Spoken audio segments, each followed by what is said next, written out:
আর ইনুস সাহেবকে বলবো আপনাকে নিরপেক্ষ থাকার জন্যই ওই চেয়ারে বসানো হয়েছে। একটা নিরপেক্ষ সরকারের মাধ্যমে আগামী নির্বাচন হবে, এই কারণে শেখ হাসিনাকে তাড়ানো হয়েছে। কাজেই মনে রাখবেন ওই চেয়ারটা কিন্তু বড় জ্বালার চেয়ার, আরামেরও চেয়ার, জ্বালারও চেয়ার। যদি নিরপেক্ষ হারান, এখন যেরকম মানুষ আপনাকে সাধুবাদ দিচ্ছে, নিরপেক্ষতা হারালে তখন আপনার ব্যাপারে কি বলবে? আপনি অতীতের ইতিহাস থেকে শিক্ষা নেন। তাই আমরা বলবো আজকে দেশে আমরা শান্তি চাই। তাই বেগম খালেদা জিয়া তারেক রহমানের নির্দেশে আমরা এখনো শান্ত আছি। আমরা চাই আগামী নির্বাচন যত দ্রুত ঘোষণা করেন, নির্বাচনের পর্যন্ত নির্বাচনে একটি নির্বাচিত সরকার আসা পর্যন্ত বিএনপি মাঠে আছে। কিছুই দেখেন নাই এখন পর্যন্ত। যখন তারেক রহমান নির্দেশ দিবে, যেমনি সবাই চুপচাপ আছে, এক নির্দেশের চোটে আবার রাজপথ প্রকম্পিত হয়ে যাবে গণতন্ত্রের জন্য। ওই পথে আমরা যেতে চাই না। কারণ পানি ঘোলা করে অনেকে মাছ শিকার করতে চান, আবার ওই ফ্যাসিবাদকে ফিরে আনতে চান। ওই পথে আপনিও হাঁটেন না, অন্য কেউ হাঁটলেও ওই পা ভেঙে দেওয়া হবে। পরিষ্কার কথা, এই দেশে অনেক রক্তের বিনিময়ে, অনেক ত্যাগ তিতিক্ষার বিনিময়ে হাসিনাকে বিতাড়িত করা হয়েছে। এইখানে যারা বসে আছে, আজকে উপদেষ্টা যারা আছেন, 5ই আগস্টে যদি শেখ হাসিনা পালিয়ে না যেত আপনাদের কিছু হইতো না।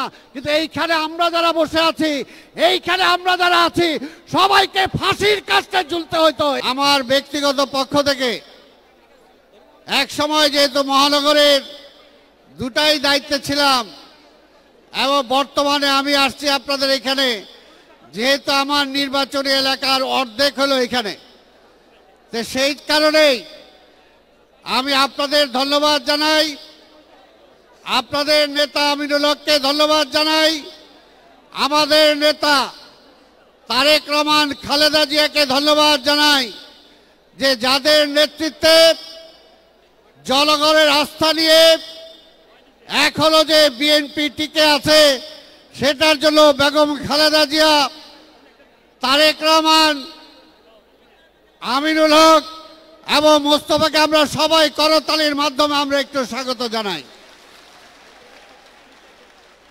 আর এটাকে আমাদের ধরে রাখার জন্য একটাই প্রচেষ্টা, সেটা হলো নির্বাচন।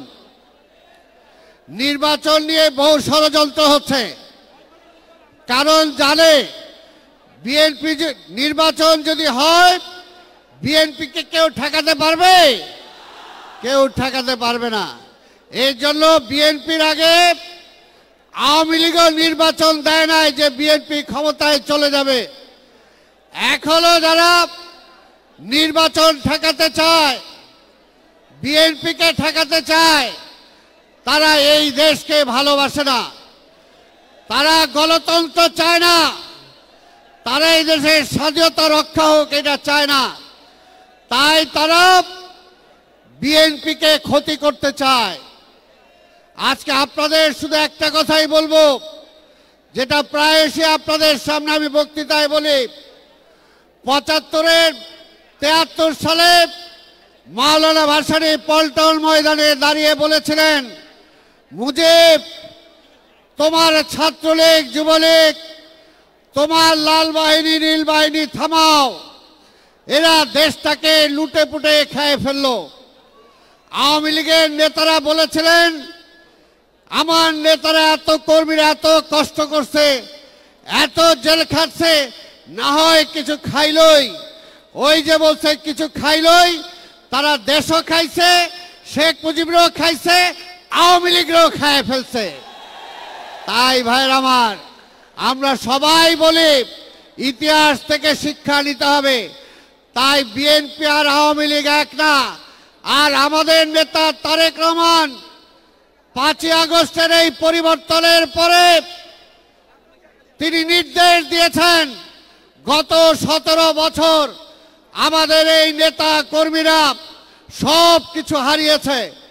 বাড়িঘরে থাকতে পারে নাই, ব্যবসা হারিয়েছেন, বাণিজ্য হারিয়েছেন, চাকরি হারিয়েছেন, পড়াশোনা করতে যাওয়ার জন্য শিক্ষা প্রতিষ্ঠানে যেতে পারে নাই, আমাদের ছেলেমেয়েরা নতুন চাকরি নিতে পারে নাই। যে আওয়ামী লীগ অত্যাচার করেছিল, যে পুলিশ আমাদেরকে গুলি করেছিল, 5ই আগস্টের সেই পরিবর্তনের পরে আওয়ামী লীগ আগেই বলেছিল এই রকম পরিবর্তন হলে এক রাত্রে 5 লক্ষ লোক মানুষ মারা যাবে। কিন্তু আমাদের নেতা তারেক রহমানের নির্দেশে কোথাও একটাও ঘটনা ঘটে নাই। এটাই হলো নেতৃত্ব।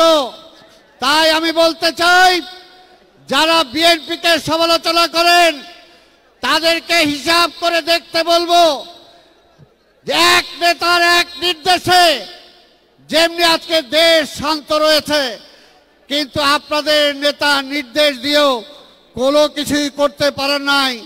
আপনার নেতা আক্ষেপ করে বলেছিল, কি করব আমি, সারা পৃথিবী থেকে ভিক্ষা করে নিয়ে আসি, আমার চারপাশে চাটার দল, চোরের দল সব চাইটা বাইটা খায় ফেলে। কিন্তু বিএনপির নেতা কর্মীরা এক নির্দেশে সব ঠান্ডা হয়ে গেছে। কারণ আমরা দেশকে ভালোবাসি, দেশের মানুষকে ভালোবাসি, গণতন্ত্রকে ভালোবাসি।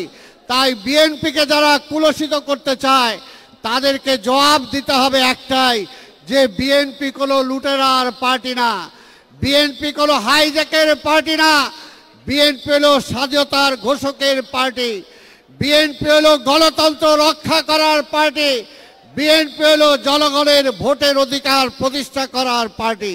তাই ভাইর আমার, এই পার্থক্যটা যাতে কোনোভাবে মিলিয়ে না যায় এই কথাটা মনে রাখতে হবে, যেটা বর্ধিত সভায় আমাদের নেতা তারেক রহমান আমাদেরকে মনে করিয়ে দিয়েছেন।